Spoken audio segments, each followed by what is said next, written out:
चंदू, ए चंदू, तरकारी आणून दे बरं बाजारात जाऊन. आलास का?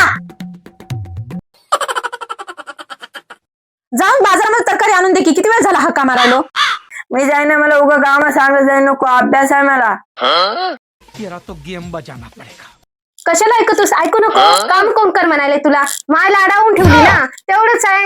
आमचे लेकरं एक शब्द खाली पाडत नव्हते, मनाला वशीने चटकन काम करायचे. तू तो गया बेटे. आणि ही जे काही म्हणायचं नाही लेकरांना, बोलायचं नाही. अरे कानाखाली दे ना त्याच्या 4-5. बघ कसं झटपट तुटून पळायला लागेल कामाला. ते तर नाही, लाडावून ठेवू. उद्या मिऱ्या वाटेल तुझ्या डोक्यावर, मिऱ्या. कळलं का? लाडावून ठेवू ना. तुला सांगलेलं काम ऐका वाटणार गेले की बघ तुझ्याकडून असं दुसरे बोलून जाते. माहिती की तुला लय लाडा होऊन गेलेत की. थांब तुला दाखवतो, थांब. बघा पुढच्या वेळेस माझं काम ऐकण्याचा की बघ तुझं कसं करतो. जा.